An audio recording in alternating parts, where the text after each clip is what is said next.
மாதா தொலைக்காட்சி நேயர்கள் அனைவருக்கும் அன்பு வணக்கம். புத்தகம் பேசுகிறது நிகழ்ச்சி வழியாக மீண்டும் உங்களை சந்திப்பதில் மிக்க மகிழ்ச்சி. அன்பு நேயர்களே, ஒரு புத்தகம் என்பது ஒரு மிகப்பெரிய வரலாற்றை கொண்டதாக இருக்கிறது. நாம் காணாத உலகத்தை கண்டு அனுபவிக்க ரசிக்க ஏதுவான ஒன்றாக இருக்கிறது. ஒவ்வொரு வாரமும் இதுபோன்ற ஒரு புதிய உலக அனுபவத்தை நாம் பெற்றுக்கொண்டிருக்கிறோம். அந்த வகையிலே இன்று நமக்கு அந்த அனுபவத்தை தரப்போகிறவர் திருச்சி மறைமாவட்டத்தை சார்ந்த அருட்பணியாளர் அருட்பணி ஸ்டீஃபன் ஜெயாடு அவர்கள். அறிவியல் மெய்யியலிலே முனைவர் பட்டம் பெற்றிருக்கிற இவர்கள் தற்போது புனேயில் உள்ள ஞானதீபா பாப்பிரை குருமடத்தில் பேராசிரியராக பணி செய்து கொண்டிருக்கிறார். ஆராய்ச்சி படிப்புக்காக அமெரிக்கா, கனடா போன்ற நாடுகளின் பல்கலைக்கழகங்களில் சென்று தன்னுடைய ஆராய்ச்சி மேற்படிப்பினை நிகழ்த்தி திரும்பி 2003ஆம் ஆண்டிலிருந்து பேராசிரியராக பணி செய்து கொண்டிருக்கிறார். அதோடு பல்வேறு கல்வி நிறுவனங்கள், குருமடங்களில் பகுதி நேர பேராசிரியராகவும் தற்போது பணியாற்றி கொண்டிருக்கிறார்கள். நமது நாடு மட்டுமல்லாமல் ஸ்ரீலங்காவில் உள்ள Jaffna, Singapore, Malaysia, America, Canada போன்ற நாடுகளில் பகுதி நேர பேராசிரியராகவும் கருத்தரங்குகள் நிகழ்த்துபவராகவும் தொடர்ந்து தன்னை ஈடுபடுத்தி கொண்டிருக்கிறார். நேர மேலாண்மை, மன அழுத்த மேலாண்மை, அறிவியலும் ஆன்மீகமும், நகைச்சுவையும் மனிதகுலமும் ஆகியவை இவருடைய அந்த கருத்தரங்குகளின் மிக முக்கிய மையப்பொருளாக இருக்கின்றன. 14 புத்தகங்களுக்கு மேல் ஆசிரியர் அவர்கள் எழுதியிருக்கிறார்கள் என்று சொன்னால் அது மிகையல்ல. நமது மாதா தொலைக்காட்சிக்கும் ஆசிரியர் புதியவர் அல்ல. ஏற்கனவே அனுதின நற்செய்தி விளக்க பகுதியான அந்த அன்றாட உணவு பகுதிக்காகவும் மாதா தொலைக்காட்சியில் தந்தை அவர்கள் வந்திருக்கிறார்கள். மே மாதம் மாதா வணக்க மாதத்திலே ஒரு மாதம் முழுவதும் மாதா வணக்க சிந்தனைகளையும் கொடுத்திருக்கிறார்கள். அந்த வகையிலே மாதா தொலைக்காட்சிக்கு அவர் ஏற்கனவே அறிமுகமானவராகவும் இருக்கிறார். ஆகவே இந்த அருமையான நாளிலே மாதா தொலைக்காட்சி குடும்பத்தினர் சார்பாக தந்தை ஸ்டீஃபன் ஜெயாடு அவர்களை அன்போடு வருக வருக என வரவேற்கிறேன். வணக்கம் ஃபாதர். மிக்க நன்றி ஃபாதர். உங்களுடைய அருமையான முன்னுரைக்கும் வரவேற்பிற்கும் மிக்க நன்றி. அன்பிற்குரியவர்களே, இன்று நாம் பார்க்க போகிற புத்தகம் வாசகர்களை தேடும் நூல். திருச்சி மறைமாவட்ட அருட்பணியாளர் அருட்பணி முனைவர் ஸ்டீஃபன் ஜெயாடு அவர்கள் எழுதியிருக்கக்கூடிய வாசகர்களை தேடும் நூல். இந்த புத்தகத்தை யார் வெளியிட்டிருக்கிறார் என்றால் அதுவே ஒரு ஆச்சரியத்திற்குரிய, பாராட்டுதற்குரிய காரியமாக இருக்கிறது. திருச்சி மறைமாவட்டத்தில் ஆர்சி உயர்நிலைப்பள்ளி மேல்நிலை பள்ளியாக உயர்த்தப்பட்டது 1945. இந்த பள்ளியின் 75வது ஆண்டு விழா, பவள விழாவின் நினைவாக இந்த புத்தகத்தை வெளியிட்டிருக்கிறார்கள்.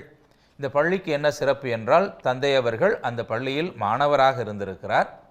அருட்தந்தையினுடைய தந்தை அவர்கள் இந்த பள்ளியின் மாணவராகவும் ஆசிரியராகவும் பின்னாளில் தலைமை ஆசிரியராகவும் அங்கு பணியாற்றி ஓய்வு பெற்றிருக்கிறார்கள்.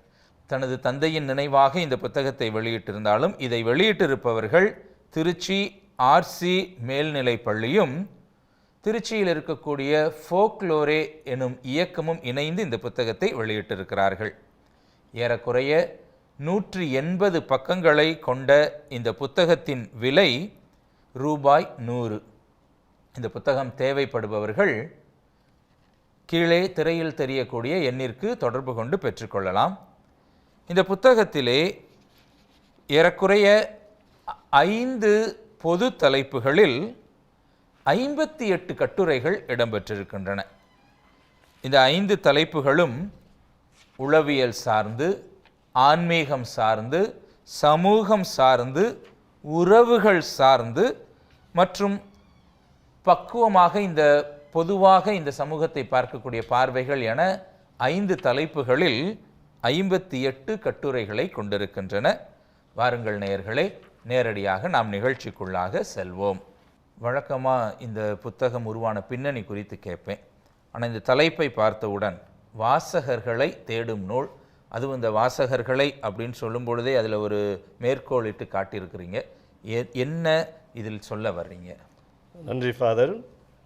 வாசகர்களை தேடும் நூல் என்ற தலைப்பை பார்த்தனோடே என்னுடைய மாணவர்கள் ஒரு சிலர் கேலியாக, ஏன் ஃபாதர் உங்கள் புக்கை யாருமே படிக்கலையா, நீங்கள் வாசகர்களை தேடிக்கிட்டு இருக்கீங்களா அப்படின்னு சொல்லி கேட்டாங்க. அப்போ தான் நான் சொன்னேன், அந்த வாசகர்களை, அந்த வார்த்தைக்கு மேலே இருக்க அந்த மேற்கோள்குரிய பார்ப்பா, அதான் அதோடைய சிறப்பம்சம். எப்படிப்பட்ட வாசகர்களை இந்த நூல் தேடுகிறது அப்படின்னு சொல்லி விளக்கம். அதை பற்றி ஒரு சிறிய விளக்க உரையை என்னுடைய முன்னுரையில் கொடுத்துருக்கிறேன். இன்றைக்கி வாசித்தல் என்பது வெவ்வேறு விதமான வாசித்தல். நியூஸ் பேப்பர், செய்தித்தாளை வாசிக்கிறது, அறிவிப்பு பலகை வாசிக்கிறது, அல்லது நமக்கு பிடித்தமான ஒருத்தர் எழுதியிருக்க கடிதத்தை வாசிப்பது, விவிலியம் போன்ற மறைநூல்களை வாசிப்பது, அல்லது ஜெப புத்தகங்களை வாசிப்பது. ஒவ்வொரு வாசிப்பிற்கும் வெவ்வேறு விதமான வகை, வெவ்வேறு விதமான ஈடுபாடு இருக்கிறதை நாம் பார்க்கின்றோம். வாசித்தல் என்பது தத்துவியல் உங்களுக்கு தெரிஞ்சிருக்கும் இல்லையா, அந்த ஹெர்மெனெட்டிக்கல் இன்டர்பிரிட்டேஷன். வாசகர்கள் தங்களுடைய உலகத்தோடு அந்த நூலை சந்திக்கிறாங்க. அந்த நூலை எழுதிய ஆசிரியர், அவருக்கு ஒரு உலகம் இருக்கும். அந்த 2 உலகமும் அங்கே சந்திக்கிறது. அந்த 2 உலகத்திற்கும் இடையே உரையாடல் நடக்கிறது. அதனால் ஒரு வாசகர் அந்த வாசகத்தை அல்லது அந்த புத்தகத்தை வாசிக்கும்போது உடனே சரியான அந்த ஆசிரியர் எதிர்பார்ப்பது போன்ற ஒரு புரிதலை பெற்றுக்கொள்வார் என்று நாம் சொல்ல முடியாது. அங்கே மீண்டும் பேக் அண்ட் ஃபோர்த், அங்கே ஒரு உரையாடல் நடைபெறும். எப்படி நம்ம ஃபுட்பால் கால்பந்து ஆட்டத்தில் எடுத்த நேராக கொண்டு போய் கோலில் போகிறதில்ல, அந்த பால் இங்கேயும் அங்கேயும் போயிட்டு கடைசியில் தான் கோல் போகுது. அதே கருத்தில் வைத்து அப்படி இந்த வாசகர் உலகமும் இந்த ஆசிரியர் உலகம், புத்தக உலகம் இரண்டும் இணைந்து அங்கே ஒரு உரையாடல் நடைபெற்று அதிலிருந்து தங்களுக்கு தேவையான அல்லது தங்களுக்கு புரிந்து கொள்ளக்கூடிய கருத்துக்களை அவள் எடுத்துக்கொள்ள வேண்டும் என்பதை குறிப்பதற்காகவும், அப்படிப்பட்ட ஒரு சிந்தனைமிக்க வாசகர்களை இந்த நூல் தேடுகிறது என்பதை குறிப்பதற்காகத்தான் அந்த தலைப்பை நம்ம போட்டிருக்கிறோம். அது அடைப்புக்குறிக்குள் போட்டிருக்கின்றோம், மேற்கோள் குறிக்குள். தொடக்கத்திலேயே நீங்கள் அந்த ஒரு செய்தியை சொல்லிடுறதும் வாசிக்க போகிறவங்களுக்கு அது ஒரு நல்ல ஒரு தூண்டுதலாக இருக்கிறது. ஏன்னா இந்த மனநிலையோடு நீங்கள் வாசிங்க, அன்றாடமாக வேகமாக ஒரு செய்தித்தாளை வேகமாக வாசித்துட்டு போகிற மாதிரி இதை வாசிக்க வேண்டாம். ஒவ்வொரு கட்டுரையையும் கொஞ்சம் தியானித்து, கொஞ்சம் ஆழமாக நீங்கள் சொன்ன மாதிரி என்னுடைய உலகத்தோடு நான் அதை பொருத்தி பார்த்து வாசிக்கணுங்கிறது. ஏன்னா அதை வாசிக்கும்போது எனக்கும் அந்த ஒரு உணர்வு இருந்தது. சில கேள்விகள் எழுந்தது. ஆசிரியர் ஏன் இப்படி சொல்லியிருக்காரு, ஏன் இதை இப்படி சொல்லியிருக்கலாமே அப்படிங்கிற கேள்விகளும் வந்தது. கண்டிப்பாக வாசிக்கக்கூடிய எல்லா வாசகர்களுக்கும் வரும். அவங்க பொறுமையாக, நிதானமாக, ஆழமாக இதை சிந்தித்து வாசித்தாங்கன்னா. ஒரு கொட்டேஷனோடு தான் ஆரம்பிச்சிருக்கிறீங்க. ஒரு ஆப்பிள் பழத்தில் உள்ள விதைகளை எண்ணிவிடலாம், ஆனால் ஒரு விதையில் உள்ள ஆப்பிள் பழங்களை எண்ணிவிட முடியாது. இதுதான் இறைவனின் படைப்பாற்றல். இந்த கொட்டேஷன் இங்கே போட்டதுக்கு இந்த புத்தகத்திற்கும் நேரடியாக இது தொடர்பு இருக்கிறதாக நானும் பார்க்கிறேன். நீங்களே உங்களுடைய எண்ணங்களை சொல்லிட்டீங்கன்னா நல்லாயிருக்கும். இந்த வார்த்தைகள், ஒரு ஆப்பிள் பழத்தை நம்ம அறுத்து பார்க்கும்போது ஒரு 7-8 விதைகள் இருக்கும், ஈஸியாக நம்ம அதை கவுண்ட் பண்ணிடலாம். ஆனால் ஒரு விதைக்குள்ளே இருக்கக்கூடிய ஆப்பிள் பழங்கள் எத்தனைன்னு சொல்லி நமக்கு தெரியாது. இதை பார்த்தா ஒரு சாதாரண உண்மை மாதிரி தானே தெரியுது, இல்லைன்னா பெரிய விஷயம் அப்படின்னு சொல்லி ஒருத்தர் நினைக்கலாம். ஆனால் அதில் தான் ஒரு பெரிய மறைபொருளே இருக்கிறது. அது கடவுளுடைய படைப்பாற்றல், உயிர், லைஃப், அதோடைய படைப்பாற்றல், அதோடைய வீரியம், சக்தி எல்லாம் அதில் இருப்பதை நான் பார்க்கின்றேன். எந்த ஒரு சிந்திக்கின்ற மனிதருமே அதை எளிதாக புரிந்து கொள்ள முடியும். இந்த புத்தகம் எழுதியது 22ஆம் ஆண்டு 2022. நீங்கள் முன்னுரையில் சொன்னீர்கள். ஆர்சி பள்ளியானது திருச்சி மறைமாவட்ட பள்ளி, அது உயர்நிலை பள்ளியாக உயர்த்தப்பட்டு 75 ஆண்டுகள் முடிந்தது. அதன் நினைவாக இந்த புத்தகம் வெளியிட்டார்கள். அந்த சமயத்தில் தான் நான் கொரோனாவில் இருந்து, அந்த பெரிய கொடுமையான வியாதியிலிருந்து மீண்டு வந்த சமயம். 21ஆம் ஆண்டு மே மாதம் மருத்துவமனையில் இருந்தேன். திருச்சியில் சில நாட்கள் இருந்து பிறகு சென்ட் ஜான்ஸ் மெடிக்கல் காலேஜ் பெங்களூரில் இருந்தேன். அப்போ என்னுடைய அண்ணன் திருவாளர் ஜான் பிரிட்டோ, அப்புறம் கசின் ஹென்ரி ரோசரே அவங்க கூட இருந்தாங்க. என்னுடைய தாயார் மற்ற எல்லோருடைய பெரிய ஜெபத்தினால மீண்டும் எழுந்து வந்தேன். ரொம்ப சீரியஸாகவே கஷ்டப்பட்டுட்டு வெளியே வந்தேன். அப்போ எல்லோரும் சொன்னது, உங்களுடைய ஜெபம் தான் உங்களை மீண்டும் கொண்டு வந்திருக்கு அப்படி. அது ஜெபத்துடைய ஆற்றல், கடவுளுடைய ஆற்றல், இதெல்லாம் வச்சு தான் சரி இந்த புத்தகத்தில் அதை பற்றி கொடுக்கலாம் அப்படின்னு சொல்லி. நீங்கள் அந்த புத்தகத்தில் பார்க்குற மாதிரி கடைசி அந்த கட்டுரை கூட அதோடைய விரிவான விளக்கம் இருக்குது. அதை யூடியூப்பில் கூட அதை தமிழ்லையும் ஆங்கிலத்துலேயும் அந்த விளக்கம் முழுமையாக சொல்லியிருக்கேன். அது ஒரு 20 நிமிஷம் வரும். அதோடைய தலைப்பே I will see you in the ICU. I will see you in the ICU. அந்த ஐசியூவில் ஒன்று வந்து பார்ப்பேன் அப்படின்னு சொல்லிட்டு, இது அங்கே ஹாஸ்பிட்டலில் பெட்டில் இருந்தப்பே அந்த ஒரு கருத்து, அந்த தலைப்பு வந்தது. அதை பற்றிய விளக்கம் அந்த யூடியூப்பில் இருக்கும், வாசல் அதை போய் பார்க்கலாம். யூடியூப்பில் என்னுடைய பேர் ஸ்டீஃபன் ஜெயட் போட்டு ஐ will see in the ICU அப்படின்னு போட்டாவே தமிழ்லையும் ஆங்கிலத்தையும் விளக்கம் வரும். இப்படி ஒரு மறைபொருள், கடவுளுடைய ஆற்றல், இதெல்லாம் நினச்சி தான் சரி இந்த புத்தகத்தில் பல்வேறு கட்டுரை தொகுப்புகள். இந்த கட்டுரைகள் வந்து வெவ்வேறு சமயத்தில் எழுதுனது. திருச்சியில் அந்த ஃபோக்கலாரே இயக்கம் இந்த புத்தகத்தை வெளியிட்ட சொன்னீங்கல்ல, அவங்க ஒவ்வொரு மாதமும் வாழ்வாகும் வார்த்தை, த வேர்ட் ஆஃப் லைஃப் அப்படின்னு ஒரு சின்ன புத்தக கையேடு வெளியிடுறாங்க. அதில் என்னுடைய சிந்தனைகள் வரும். கிட்டத்தட்ட ஒரு 25-27 ஆண்டுகளாக அதில் எழுதிக்கிட்டு இருக்கேன். அதில் ஒவ்வொரு மாதம் வரக்கூடிய அந்த கட்டுரைகள்லாம் தொகுத்து தான் இந்த மாதிரி புத்தகங்கள். இதோட 5வது புத்தகம் வந்திருக்குது. இந்த புத்தகங்களுடைய அந்த கருத்துக்கள்லாம் அதனால் ஒவ்வொரு கட்டுரைகளை கூட அந்த தலைப்புகள் அல்லது அந்த கருத்துக்கள் ஒரு சில இடங்களில் ரிப்பீட் ஆகும். ஆனால் வெவ்வேறு சூழ்நிலையில் வெவ்வேறு கான்டெக்ஸ்டில் அதை வந்து எழுதியிருக்கேன். ஆக பொதுவாக கடவுளுடைய படைப்பாற்றல், நம்மளால் புரிந்து கொள்ள முடியாத பல சக்திகள், பல நுணுக்கங்கள், அறிவியல் கூட தடுமாறக்கூடிய சூழ்நிலைகள், இதெல்லாம் கருத்தில் வச்சு தான் அந்த முதல் கொட்டேஷனை அப்படி நான் போட்டிருக்கேன். ரொம்ப அருமையாக சொல்லியிருக்கிறீங்க சாமி. நாம் நேரடியாக கட்டுரைகளுக்குள்ளாக செல்வோம். முதல் கட்டுரையே இது மிக அவசியமான ஒரு கட்டுரை. பெற்றோர்கள் தங்களுடைய பிள்ளைகள் குறித்து தெரிந்து கொள்ளக்கூடிய குடும்பம் விழுமியங்களின் விளைநிலம். அதாவது இன்றைக்கி நமக்கு தெரிஞ்ச மாதிரி பிள்ளைகளுக்கு அந்த விழுமியங்கள், வேல்யூஸ், மதிப்பீடுகள், ஒழுக்கம், கேரக்டர், பண்பாடு, விசுவாசம், நம்பிக்கை, இது எல்லாமே குடும்பத்திலேருந்து தான் வருது. குடும்பம் ஒரு விளைநிலம் என்பது முக்கியம். எப்படி நம்ம ஆசிரியர் முக்கியம் நினைக்கிறோமோ அதே போல் பெற்றோர்கள், ஆசிரியர்கள் 2வது பெற்றோர்கள்னு சொல்லுவோம். அப்போ பெற்றோர்கள் முதல் ஆசிரியர்கள் அப்படின்னு நமக்கு தெரியுது. இந்த சிந்தனை வர்றதுக்கு ஒரு காரணம், அமெரிக்காவில் ஒரு நீதிமன்றம் சிறு சிறு குற்றங்கள், வழக்குகள் நிகழ்ந்து விட்டால் அவர்களை அழைத்து பேசுவார்கள். குறிப்பாக வாகன ஓட்டிகள் செய்யக்கூடிய தவறுகள், அதற்கான விளக்கம், அதற்கான அபராத தொகை, அதெல்லாம் சேர்த்து முடிவு செய்வார்கள். அப்படிப்பட்ட ஒரு சூழலில் ஒரு குடும்பம், ஒரு தாய் தப்பன், ஒரு சிறுவன், 6 வயது சிறுவன், அந்த தகப்பன், அந்த ஆண் மனிதன் வேகமாக சென்று விட்டார் என்று சொல்லி அவருடைய குற்றம் சாட்டப்பட்டு அங்கே அழைக்கப்பட்டு வாக்குவாதம் நடைபெறுகிறது. அப்போது அந்த நீதிபதி கேட்கிறார் அந்த ஆளை பார்த்து, நீங்கள் வேகமாக ஓட்டினீங்களா அப்படின்னு சொல்லி. அதற்கு அவர் விளக்கம் சொல்கிறார். அவசரமாக நான் மருத்துவமனை போக வேண்டியது, மனைவி அப்படின்னு சொல்லலாம் விளக்கம் சொல்கிறாரு. உங்களுடைய விளக்கம் எதாக இருந்தாலும் நீங்கள் வேகமாக ஓட்டினீங்களா இல்லையா அப்படின்னு கேட்டுட்டு, சரி நான் உங்கள் பையனை கேட்குறேன் அப்படின்னு சொல்லி பையனை, 6 வயது பையன் கூட்டி வச்சு என்ன பல பேரெல்லாம் கேட்டுட்டு, உங்கள் அப்பா வேகமாக ஓட்டினாரா? ஆமாம். அப்பா செஞ்சது தப்பா? தப்பு அப்படின்னு சொல்லிட்டான். உடனே நீதிபதி ஒரே மகிழ்ச்சி, நீங்கள் வந்து வாகனத்தை வேகமாக ஓட்டி ஒரு தவறு செய்தாலும் உங்களுடைய குழந்தையை தவறு என்று ஏற்றுக்கொள்ளக்கூடிய மனப்பான்மையில், அந்த பக்குவத்தில் வளர்த்திருக்கிறீர்கள், அதுக்காக உங்களுக்கு பாராட்டு. அதை முன்னிட்டு இந்த குற்றத்தை நான் மன்னித்து உங்களை விடுதலை செய்கிறேன் என்று சொல்லியிருக்கார். ஆக ஒரு சின்ன 6 வயசு பையனே சரி அப்பாவுக்காக நம்ம சப்போர்ட் பண்ணணும், பேசணும் அப்படின்னு சொல்லாமல் அந்த யதார்த்தத்தை, உண்மையை பேசினா. அந்த ஒரு நிகழ்ச்சி தான் இந்த சிந்தனை, இந்த கட்டுரை எழுத தூண்டியது. இன்று பல்வேறு விதமான சூழ்நிலைகளுக்கு நம்முடைய சிறுவர்கள், சிறுமியர், இளைஞர்கள் ஆளாகிறாங்க. அந்த ஒரு காலகட்டத்தில் இந்த பெற்றோர்கள் தான் அவங்களுக்கு முக்கியம், அந்த வேல்யூஸ், அந்த மதிப்பீடுகளை வளர்க்குறது அப்படின்னு சொல்லிட்டு. மிகச்சரியாக இந்த இடத்த நீங்கள் முதல் கட்டுரையாகவே குறிப்பிட்டு காட்டியிருக்கிறீங்க.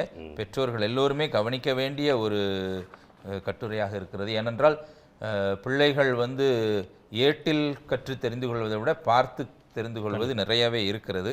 பெற்றோர்கள் அதை மனதில் வைத்துக்கொண்டு தங்களுடைய குழந்தைகளுக்கு சொல்லிக் கொடுக்கணும். இது தொடர்பாகவே நான் வாசிக்கும் பொழுது 22வது கட்டுரை, இந்த வயதாகி கொண்டிருப்பவர்களை ஒரு நிமிடம் சொல்லி வயதாகி கொண்டிருப்பவர்களுக்கு சொல்லியிருக்கிறீங்க. பட் அதுவுமே தொடக்கத்திலேயே இந்த பெற்றோர்களுக்கே சொல்லிட்டோம்னா கரெக்டாக இருக்குமோ அப்படின்னு எனக்கு தோணுச்சு. சரி 51ஆம் பக்கத்தில் வரக்கூடிய ஆமாம். அந்த வயதாகி கொண்டிருப்பவர்களை ஒரு நிமிடம் அதை பற்றியும் சொல்லிருங்களேன். அதான் ஒரு வகையில் நம்ம வயதானவர்கள் சீனியர் சிட்டிசன் அப்படின்னா 60 வயதுக்கு மேலே அப்படின்னு நம்ம நினைப்போம். ஆனால் வயதாகி கொண்டிருப்போம்னு பார்த்தா எல்லாருமே வயதாகி கொண்டிருக்கிறோம் இல்லை. பிறந்த குழந்தை, நேற்று பிறந்த குழந்தை கூட ஒரு நாள் வயது குழந்தை, ஒன் டே ஓல்டு சைல்டு அப்படின்னு தான் சொல்கிறோம். ஆக அந்த வயதாகிறது என்பது எல்லோருக்கும் பொருத்தமானது. இந்த ஒரு கட்டுரையில் இந்த வயதாகி கொண்டிருக்கக்கூடிய மக்கள் அல்லது வயதான மக்களுக்கு, குறிப்பாக வீட்டில் இருக்கக்கூடிய நம்ம பெற்றோர், மாமனார், மாமியார், மற்ற வயதான உறவினர்கள் அவளை எப்படி நம்ம நடத்துகிறோம் அப்படின்றத குறித்து இந்த ஒரு கட்டுரை. ஒரு சமயத்தில் வீட்டில் அம்மா அப்பா இருக்காங்க, ஒரு சின்ன பையன் இருக்கான். அப்பா ஃபோன் எடுத்து பேசுகிறாரு. அண்ணே, அப்பாவை இந்த வாரம் நான் கூட்டிகிட்டு வந்துடுறேன், இந்த வாரம் அங்கே வீட்டில் இருக்கட்டும், எனக்கு கொஞ்சம் வேலையாக இருக்குது அப்படின்னு சொல்லிட்டு அவர் என்னமோ சொல்கிறாரு. சரி, அப்புறம் வச்சுறாரு. உடனே அவங்க ஒய்ஃப் கேட்குறாங்க, உங்கள் பெரிய அண்ணன் தான் கூப்பிட்ருக்காரா, உங்கள் அப்பா அங்கே இருக்காரு, கூப்பிட்டு வந்து இங்கே வைக்கணும்னு சொல்லியிருக்காங்க அதானே அப்படின்னு. ஆமாம் கரெக்டு அப்படின்னு. அப்போ அந்த அம்மா சொல்லுது, ஒரு வாரம் கூட வச்சுருந்தா தான் என்னவா அப்படின்னு சொல்லி கேட்டுட்ருக்கான். இதெல்லாம் அந்த வாக்குவாதம், இந்த உரையாடலை பார்த்துட்டு அந்த சின்ன பையன் அப்படியே அப்பா பார்த்துட்ருக்கான். அப்பா கேட்குறாரு, என்னப்பா அப்படின்னு சொல்லிட்டு அந்த பையன் என்ன கேட்க போகிறான்னு புரிஞ்சுக்கிட்டு, இங்கே பாருப்பா, உங்கள் தாத்தாவுக்கு நாங்களும் பெரியப்பா வந்த 2 பேர் பசங்க, அதனால் அவங்க ஒரு மாதம் இங்கே இருப்பாங்க, ஒரு மாதம் அங்கே இருப்பாங்க. அவங்க அப்பா இறந்ததுக்கப்புறம் இதுதான் எங்களுக்கு ஏற்பாடு. இந்த மாதம் அங்கே இருக்காங்க, அடுத்த மாதம் நான் இங்கே கூட்டிகிட்டு வரணும், அதான் நேரமாச்சு, தாத்தாவை கூட்டிகிட்டு வரலன்னு சொல்லி அவங்க பெரியப்பா கூப்பிட்டாரு அப்படின்னு சொல்லி சாதாரணமாக சொல்லிட்டார். திருப்பி அந்த பையன் யோசிச்சுட்டே இருந்திருக்கான். என்னப்பா என்ன யோசிக்கிறேன்றப்ப அடுத்த கேள்வி கேட்குறான். சரிப்பா, உங்களுக்கு தாத்தாவுக்கு 2 பசங்க மாற்றி வச்சுக்கிறீங்க, உங்களுக்கு நான் ஒரே பையன் தானே, 2ஆவது மாதம் உங்களை எங்கே கொண்டு போய் வைக்கிறதுன்னு யோசிச்சுக்கிட்டு இருக்கேன் அப்படின்னு. அப்போ தான் அவங்களுக்கு ஒரு பெரிய ஒரு புரிதல். அது ஏதோ அவங்களுக்கு கன்னத்தில் அரைஞ்ச மாதிரி ஒரு கேள்வி. இப்படி ஒரு சின்ன பையனுக்கு மனசில் எழக்கூடிய கேள்வி. அப்போ பெரியவங்கள பார்த்துக்கொள்வது ஒரு பெரிய பாரம் மாதிரி நினைக்கிறாங்க. நீ பாதி நான் பாதி, அப்போ நான் ஒரு பையன் தானே இருக்கேன், நான் கொண்டு போய் வச்சுக்கேன்னு சொல்லி கேட்குறாங்க. ஆக இந்த மாதிரி பெரியவர்களை நம்ம பாதுகாக்கிறது ஒரு பாரமாக நினைக்கக்கூடாது. அவர்களால் தான் நம்ம இன்றைக்கி இவ்வளோ தூரம் வளர்ந்துருக்கணும் அப்படின்னு சொல்லி. அதே சமயம் இந்த பெரியவர்களுக்கும் ஒரு சில வார்த்தைகள் அதை குறிப்பிச்சிருக்கேன். ஏன்னா பல சமயங்கள் அவருடைய சொத்து எல்லாத்தையுமே பிள்ளைங்களுக்கு எழுதி வச்சுட்டு கடைசியில் அவங்கள சார்ந்திருக்கிறாங்க. அதான் அவங்களுடைய மரணத்திற்கு பிறகு அந்த சொத்தெல்லாம் போகிற மாதிரி எழுதி வைக்கலாம் ஒன்று. இரண்டாவதாக நம்ம பேரப்பிள்ளைகளை பற்றி நிறைய கவலைப்படுவாங்க. இப்போ மேலை நாடுகளில் அந்த மாதிரியான ஒரு வழக்கம் கிடையாது. அந்த தன்னுடைய மகனுக்கும் மகளுக்குமே 18 வயசு ஆகி ஒரு குறிப்பிட்ட கல்வியை கொடுத்துட்டாங்க, அப்படியே ஒரு பிரிதல் இருக்கும். ஆனால் நம்ம கூட்டு குடும்பம் அல்லது ஃபேமிலி டைஸ் அதிகமாக இருக்க பட்சத்தில் நம்ம பிள்ளைகளை ஆளாக்குற மட்டும் இல்லை, பேர பிள்ளைகளுக்கு கொடுத்து ரொம்ப அவங்க கவலைப்படுவாங்க. நீங்கள் பேர பிள்ளைகளை பற்றி அவங்களுக்காக முடிஞ்சதை செய்யுங்க, அதில் தவறே கிடையாது, நீங்கள் வழிகாட்டுங்க. ஆனால் அதை பற்றி நீங்கள் ரொம்ப கவலைப்பட தேவையில்லை, அது உங்களுடைய பிள்ளைகளுடைய பொறுப்பு இல்லை, அது அவங்களுடைய பிள்ளைகள். இது மாதிரி ஒரு சில உளவியல் சம்மந்தமாக, பொருளாதாரம், சமூகவியல் சம்மந்தமாக நீங்கள் ஒரு சில கருத்துக்களை கருத்தில் கொண்டால் உங்களுக்கும் பிரச்சனைகள் குறையும், அவங்களுக்கும் பிரச்சனைகள் குறையும். அந்த அர்த்தத்தில் தான் அதை எழுதியிருக்கேன். நிறைய அதில் எல்லாவற்றிற்கும் மேலாக நீங்கள் வயதான பிறகு உங்களை பாசத்தோடு பராமரிக்கும் அளவிற்கு நீங்கள் உங்கள் பிள்ளைகளுக்கு போதுமான அன்பை பொழிந்தும் உயரிய மதிப்பீடுகளில் உங்கள் வாழ்வில் வாழ்ந்து காட்டியும் உங்களது வயதான பெற்றோர்கள் நீங்கள் நல்ல முறையில் நடத்தியும் உங்கள் பிள்ளைகளின் மனதில் நல்லதொரு பெரிய தாக்கத்தையும் ஏற்படுத்துகிறார் என்று சொல்லி அந்த பெற்றோருக்கும் அதேபோல் அந்த வயதான பெற்றோர்களை பாதுகாக்கக்கூடிய பிள்ளைகளுக்கும் கேட்கக்கூடிய ஒரு கேள்வியாக அந்த கட்டுரையை முடிச்சிருக்கேன். இது தொடர்பாகவே இன்னும் 2 கட்டுரைகள். இந்த 4வது கட்டுரை 1 வயதும் 90 வயதும் ஒன்றுதானே, இதுவும் வயதை பற்றி தான் பேசுது. ஆமாம். அதுபோல் 55வது கட்டுரை 60 வயது இதெல்லாம் ஒரு வயதா. இது ரெண்டுமே வயதை குறித்து இருந்தாலும் இரண்டும் வேறு வேறு சிந்தனைகளை சொல்வதாக இருக்கிறது. அதை குறித்து உங்களுடைய பகிர்வை கொடுக்கலாம். ரைட். இந்த 1 வயதும் 90 வயதும் ஒன்று தானே, இந்த தலைப்பை பார்க்கும்போது நிறைய பேர் கேட்பாங்க அது எப்படி ஒன்றா இருக்க முடியும் அப்படின்னு சொல்லிட்டு. அது ஒரு இடத்துல ஒரு சின்ன ஒரு வாசகத்தை வாசித்தேன். ஒவ்வொரு வயது, அப்புறம் 4 வயது, 8 வயது, ஒவ்வொரு வயதுக்கும் வெற்றி என்பது என்ன என்று பார்க்கும்போது, ஒரு வயது குழந்தைக்கு வெற்றினா என்னது, யாரையும் எதையும் பிடிக்காமல் அது தானாக நடந்து வரதான் அதுக்கு வெற்றி. அடுத்த 4 வயது குழந்தைக்கு தன்னுடைய உடையில் சிறுநீர் கழிக்காமல் கழிவறை சரியாக பயன்படுத்துவது 4 வயது குழந்தையை பொறுத்த வரைக்கும் வெற்றி. 8 வயதாகும்போது வெற்றி என்பது வழி தவறி விடாமல் வீட்டிற்கு தானே பத்திரமாக திரும்புவது வெற்றி. 12 வயதாகும்போது வெற்றி என்பது நண்பர்களை சேர்ப்பது. 18 வயதில் வாகன ஓட்டுநர் உரிமம் டிரைவிங் லைசன்ஸ் பெறுவது. 23 வயதில் வெற்றி என்பது பல்கலைக்கழகத்தில் படித்து பட்டம் பெறுவது. 25 வயதில் வெற்றி நல்ல வேலை கிடைத்து பணம் சம்பாதிப்பது. 30 வயதில் வெற்றி என்பது திருமணம் முடித்து குடும்பத்தை அமைப்பது. 35 வயதில் பணமும் வசதிகளும் சம்பாதிப்பது வெற்றியாக கருதப்படுகிறது. 45 வயதில் வெற்றி என்பது இளமையான தோற்றத்தை தொடர்ந்து தக்க வைத்துக் கொள்வது. 50 வயதில் தனது பிள்ளைகளுக்கு நல்ல கல்வியை தருவது. 55 வயதில் தனது கடமைகளை சிறப்பாக நிறைவேற்றுவது.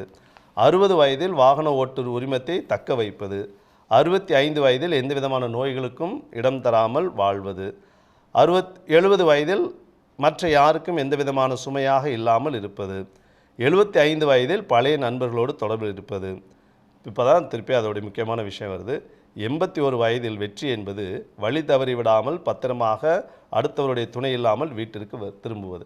வீட்டில் தாத்தா பாட்டி பெரியவங்க கோயிலுக்கு போயிட்டு பத்திரமா வந்துட்டாங்களான்னு பாருப்பா, தாத்தா காணா இன்னும் அப்படின்னு சொல்லுவாங்க. 81 வயசில் வீட்டுக்கு பத்திரம் வந்தால் அதான் வெற்றி. 86 வயதில் வெற்றி என்பது உடையிலே சிறுநீர் கழிக்காமல் இருப்பது. அப்போ நமக்கு தெரியும் உடலம் குன்றி அவங்களுக்கு இந்த மாதிரி இயற்கை உபாதைகளாக வர்றதுக்கு வாய்ப்பு. 90 வயதில் வெற்றி என்பது யாருடைய எதனுடைய உதவியும் இல்லாமல் நடக்க முயல்வது 90 வயதில் வெற்றி. ஆக 1வது வயது 4வது வயதில் என்ன வெற்றி நினச்சோமோ அதான் வாழ்க்கையுடைய இறுதி கட்டத்தில் வெற்றியாக நம்ம பார்க்குறோம். வாழ்க்கை என்பது ஒரு வகையில் வட்டம். அது ஒரு முக்கோணமாகவோ சதுரமாகவோ இருந்தால் உயர்வு தாழ்வு பெரியது சிறியது ஏற்றம் தளர்வு என்றெல்லாம் இருக்க வாய்ப்புள்ளது. ஆனால் வட்டத்தில் எல்லாமே சமம்தான். அந்த ஒரு கருத்தை குறித்து தான் எழுதியிருக்கேன். நம்பிக்கையாளர்களை பொறுத்த வரைக்கும் அந்த வட்டத்தின் மையப்புள்ளி இறைவனாக இருக்க வேண்டும், நம்முடைய நம்பிக்கையாக இருக்க வேண்டும். அப்போ அந்த வட்டம் முழுமையாக சிறப்பாக இருக்கும். ஆக பிற்காலத்தில் நம்ம எப்படி இருக்க போகிறோம் என்பதை முற்காலத்தில் உணர்ந்து நாம் மனதளவிலும் உளவியல் அடிப்படையிலும் ஆன்மீக அடிப்படையிலும் தயாரித்து கொள்ள வேண்டும் என்பதை குறிப்பதற்காக இந்த ஒரு சிறிய கட்டுரை. 1 வயதும் 90 வயதும் ஒன்றுதானே. அடுத்த கட்டுரையாக அந்த உயிரோட்டமுள்ள உறவுகளுக்குள்ள 7வது கட்டுரை. 2021 வருட குழந்தை இயேசு என்ன ஆனார்? 15ஆம் பக்கத்தில் இருக்குது. 2021 ஒவ்வொரு வருடமும் இந்த கிறிஸ்மஸ் இயேசு கிறிஸ்து பிறப்பை ஒட்டி பல சிந்தனைகள் வரும். இந்த கட்டுரை நான் சொன்ன ஒரு கருத்து என்ன அப்படின்னு சொன்னால், அந்த 2022 அந்த வருஷம் தான் இந்த புத்தகத்தை எழுதுனது. அப்போ அதுக்கு முந்தின வருஷம் நம்ம கிறிஸ்மஸ் கொண்டாடி இருப்போம். அப்போயும் இயேசு கிறிஸ்து பிறந்தார் அப்படின்னு சொல்லி நம்ம மகிழ்ச்சியாக ஜெபம் செஞ்சுருப்போம், திருப்பலி பங்கேற்றிருப்போம், மற்றவர்களுக்காக வாழ்த்துக்கள் சொல்லியிருப்போம். ஆனால் அந்த 21ஆம் வருஷம் டிசம்பர் மாதம் நம்ம உள்ளத்துலேயும் குடும்பத்துலேயும் பிறந்தார் இயேசு அப்படி நம்புகிறோமே, அந்த இயேசுவை தொடர்ந்து நான் வளர விட்டோமா? அந்த இயேசுக்கு என்ன ஆனார்? அதான் அதோடைய கேள்வி. சாதாரணமாக குழந்தையின் தெய்வம் கொண்டாடக்கூடிய இடத்துல தான் இருக்கும் அப்படின்னு சொல்லுவாங்க இல்லையா? அந்த குழந்தை இயேசு குழந்தையாக நம்முடைய உள்ளத்தில் பிறந்தார், நம்ம விசுவாச அடிப்படையில் நம்புகிறோம். அந்த குழந்தை தொடர்ந்து அங்கே இருந்து தங்கி வளருவதற்கு ஏற்ற ஒரு சூழ்நிலையை நம்முடைய உள்ளத்திலும் இல்லத்திலும் உருவாக்கி இருக்கிறோமா? அப்படி இல்லை அப்படின்னு சொன்னால் அந்த இயேசு அப்படியே மறைந்து போயிடுவார். அதை குறித்து தான் கேட்டிருக்கேன். ஒவ்வொரு வருஷமும் கிறிஸ்மஸ் கொண்டாடும்போது முந்தின வருஷம் பிறந்தார் இயேசு அப்படின்னு சொன்னோமே, அந்த இயேசை வளர விட்டோமா அப்படின்னு. அப்புறம் இதே நான் அடிக்கடி மக்கள்கிட்ட சொல்கிறது, பொதுவாக ஆலயங்களில் அதிகமான மக்கள் விசுவாசிகள் நம்பிக்கையால் எப்போ வருவாங்க? கிறிஸ்மஸ்க்கு வருவாங்க. அடுத்தது ஈஸ்டரை விட பெரிய வெள்ளிக்கிழமைக்கு தான் அதிகம் வருவாங்க. இந்த கிறிஸ்மஸ் வரும்போது இயேசு ஒரு குழந்தையாக இருக்கிறார், அவர் குடியில் இருக்கிறார், ஆறாரோ ஆறிராரோன்னு ஒரு தாலாட்டு பாட்டு பாடி கொஞ்சிட்டு விளையாண்டுட்டு போயிடும். திருப்பி எப்போ வரும்? பெரிய வெள்ளிக்கிழமை சிலுவையில் அவர் மரித்து பேச முடியாமல் எந்த விதமான ஐசமும் இல்லாமல் மரித்தவராக இருக்கிறார். அப்போ அவரை பார்த்து ஒரு சின்ன வருத்தப்பட்டு ஒருவேளை ஒரு சொட்டு கண்ணீர் விட்டுட்டு நம்ம போயிடுறோம். ஆக அவர் எப்போ பார்க்குறோம்? அவர் பேச ஆரம்பிக்கிறதுக்கு முன்னாடி பார்க்குறோம், அடுத்தது அவர் பேச்செல்லாம் நிறுத்தினதுக்கப்புறம் பார்க்குறோம். இந்த இடைப்பட்ட இயேசுவை வசதியாக நம்ம தவிர்த்து விடுகிறோமா அப்படின்னு சொல்லி ஒரு கேள்வி. ஏன்னா அந்த இடைப்பட்ட இயேசு நம்ம கேள்வி கேட்பார், சவால் விடுவார். என்னை பின்பற்றுவதாக இருந்தால் நான் சொன்ன விழுமியங்களை நீ கடைபிடிக்கிறாய் என்று நம்ம கேள்வி கேட்பார். அதற்கு பயந்துக்கிட்டு வசதியாக அவர் பேசுகிறதுக்கு முன்னாடி பார்க்குறோம், அப்புறம் பேச்சை நிறுத்தினதுக்கப்புறம் பார்க்குறோம். எனவே தான் இந்த 2 நாட்களில் அதிகமாக மக்கள் வருகிறார்களோ அப்படின்னு சொல்லி ஒரு சிந்தனையை கூட அதில் கொடுத்துருக்கிறேன். வாழ்க்கையில் நம்ம அன்றாட சந்திக்கக்கூடிய ஒரு நிகழ்ச்சிகளை வித்தியாசமான வெவ்வேறமான கண்ணோட்டங்களை நம்ம பார்க்கலாம். அதேபோல் அறிவியலையும் ஆன்மீகத்தையும் ஒன்றிணைத்து, நம்முடைய சமூகவியலையும் உளவியலையும் ஒன்றிணைத்து, நம்முடைய உறவுகள் வீட்டிலேருந்து கற்றுக்கூடிய பாடம் இதெல்லாம் பார்க்கும்போது வித்தியாசமான கண்ணோட்டங்களில் பார்க்கும்போது அந்த வித்தியாசமான ஒரு படிப்பினை வரும். அதை நம்ம உள்வாங்கி நம்முடைய வாழ்க்கையை செம்மைப்படுத்துவதற்காக இந்த ஒரு சிறிய படைப்பு. இவ்வளவு நேரம் என்னோட பேசி உரையாடி என்னுடைய புத்தகத்தை பற்றி விளக்கம்.